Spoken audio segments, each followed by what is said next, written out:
कि इसी वीडियो में हम सर्वाइव करने वाले हैं डेजर्ट ओनली वर्ल्ड में 100 डेज, जहाँ पे कोई भी ट्री नेचुरली स्पॉन नहीं होता। तो क्या हम ऐसे वर्ल्ड में 100 डेज सर्वाइव कर पाएंगे? मुझे भी नहीं पता। और इस वीडियो में हमारे टोटल 5 गोल्स रहने वाले हैं, जो कि हमको इन 100 डेज में कंप्लीट करना है। तो सबसे पहले हमको 5 इंचेंटेड गोल्डन एप्पल कलेक्ट करना है। फिर हमको बनाना है वर्ल्ड के बॉस एंडर ड्रैगन को डिफीट करके हमको जाना है एंड सिटी, और एंड सिटी से कलेक्ट करना है टोटल 4 इलाइट्रा। तो वीडियो बहुत ज्यादा ऑसम होने वाला है, वीडियो को लास्ट तक देखो और एंजॉय करो। तो चलिए शुरू करते हैं। वाह! सो डे 1 को हम स्पॉन हो जाते हैं हमारे वर्ल्ड में।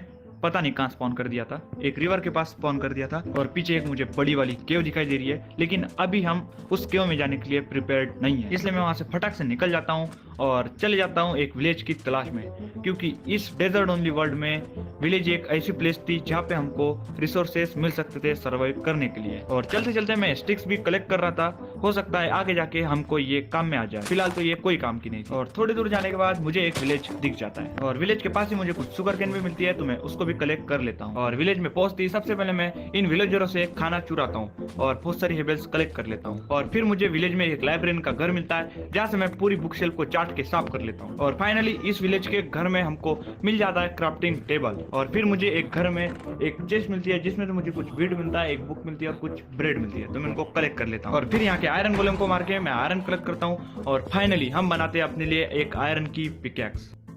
और फिर मैं इसी विलेज में डिग डाउन करके बहुत सारे कोबास्टोन को माइन कर लेता हूँ, ताकि हम फ्यूचर में जब भी जरूरत पड़े हम टूल्स बना सके। और अब इस वर्ल्ड में सर्वाइव करना थोड़ा सा इजी हो जाएगा। और फिर मैं बहुत सारा कोबास्टोन माइन करके अपने लिए बना लेता हूँ स्टोन के फुल सेट टूल्स। और फाइनली इस विलेज के फार्म से मैं कुछ सीड उठाता हूँ, और यहाँ से बहुत सारी डर्ट भी कलेक्ट कर लेता हूँ, क्योंकि डर्ट हमको लगेगी फार्मिंग करने के लिए, और डेजर्ट ओनली वर्ल्ड में डर्ट नहीं होती। और इस विलेज के पास में ही मुझे एक रूइन पोर्टल भी मिल जाता है, तो मैं फटाफट से जाता हूँ और वहाँ की चेस्ट को चेकआउट करता हूँ। और उस चेस्ट में से मुझे मिल जाता है एक ऑब्सिडियन, 2 फ्लिंट एंड स्टील और एक प्रोटेक्शन 4 वाला गोल्डन बूट। और फिर नाइट हो जाती है, तो मैं फटाफट से जाता हूँ एक विलेजर के घर में और वहाँ पर जाके सो जाता हूँ। और नेक्स्ट डे को मैं फिर से निकल जाता हूँ एक और विलेज की तलाश में। और विलेज की तलाश करते करते मुझे एक रूइन पोर्टल दिख जाता है, और जैसे मैं उसके पास जाके उसकी चेस्ट चेकआउट करता हूँ, तो उसमें मिल जाता है भाई अपने को अपने वर्ल्ड का सबसे फर्स्ट इंचेंटेड गोल्डन एप्पल। और ये बहुत रेयर है कि हमको इंचेंटेड गोल्डन एप्पल मिल रहा है, वो भी रूइन पोर्टल के चेस्ट में। और अपना इंचेंटेड गोल्डन एप्पल कलेक्ट करने के बाद मैं यहाँ से 2 गोल्ड ब्लॉक भी कलेक्ट कर लेता हूँ। और वहां से थोड़ा ही आगे बढ़ने के बाद मुझे एक विलेज मिल जाता है, जहाँ पर एक ब्लैक स्मिथ का घर था, और साथ ही साथ एक डेजर्ट टेम्पल भी था। और मुझे ऐसा लग रहा था कि ये जो वर्ल्ड है ये बहुत ज्यादा लकी है हमारे लिए। और फिर मैं बिना टाइम वेस्ट किए फटाफट से जाता हूँ डेजर्ट टेम्पल में, और सबसे पहले वहां से मैं सारे TNT को कलेक्ट कर लेता हूँ, क्योंकि ये TNT हमको आगे जाके बहुत काम में आने वाले थे। फिर मैं यहाँ की एक एक करके सारी चेस्ट चेक करता हूँ, और उसमें से आयरन, बोन्स, गन पाउडर और गोल्डन एप्पल जैसी काम की चीजें कलेक्ट कर लेता हूँ। और फिर इस आयरन गोलेम को टपकाता हूँ, और बहुत सारी हेबल्स कलेक्ट करके मैं चले जाता हूँ ब्लैक स्मिथ के घर पे। और वहाँ के चेस्ट से मुझे मिल जाता है ऑब्सिडियन और फुल सेट आयरन का आर्मर, मतलब फुल सेट आयरन का आर्मर तो मुझे फ्री में मिल गया था। और इसके साथ नाइट भी हो गई थी, तो मैं फटाफट से जाता हूँ एक विलेजर के घर पे और उसके बेड पे सो जाता हूँ। और नेक्स्ट डे को मुझे यहाँ पर भी लाइब्रेरियन का घर मिल जाता है, तो मैं यहाँ से बहुत सारी बुक्स कलेक्ट कर लेता हूँ। और एक बार फिर से मैं निकल जाता हूँ एक और विलेज की तलाश में, और फिर मैं एक एक करके बहुत सारे विलेजेस लूटता हूँ और वहाँ से बहुत सारे रिसोर्सेस कलेक्ट करता हूँ। और एक विलेज में मुझे एक और ब्लैक स्मिथ का घर मिलता है, और उसके चेस्ट में मुझे मिल जाता है अपने वर्ल्ड के सबसे पहले वाले डायमंड, और ये टोटल 2 डायमंड थे।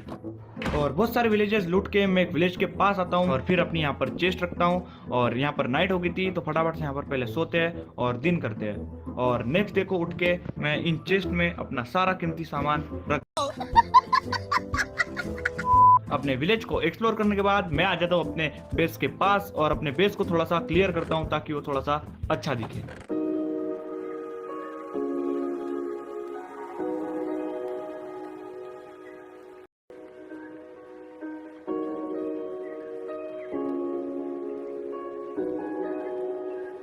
और गाइज यार, आप लोगों ने देखा होगा टाइम लैप्स के बीच में एक वॉन्डरिंग ट्रेडर स्पॉन हो गया था, और मैं ये सोच के खुश हो गया था कि ये मेरे लिए सैपलिंग लाया हूंगा, लेकिन भाई ये तो ट्रेड के नाम पे सिर्फ और सिर्फ गू लाया था। इसलिए मैंने भी इसके लामा और इसको स्वर्गलोक पहुंचा दिया। मजा आया। और अपने बेस के पीछे ही एक बड़ी सी केव थी, तो मैं वहाँ पे चले जाता हूँ और वहाँ से बहुत सारा आयरन कलेक्ट करके लेके आ जाता हूँ और बेस पे वापस आके एक फर्नेस बना के उन आयरन को स्मेल्ट होने के लिए रख देता हूँ। और फिर मैं अपने बेस के पास ही एक माइन बनाता हूँ ताकि हम वहाँ से बहुत सारे रिसोर्सेज कलेक्ट कर सके, माइन कर सके। और ये माइन मुझे लेके आ जाती है एक केव। तो मैं इस केव से बहुत सारा आयरन, बहुत सारा कोल और बहुत सारी डर्ट कलेक्ट करके मैं निकल जाता हूँ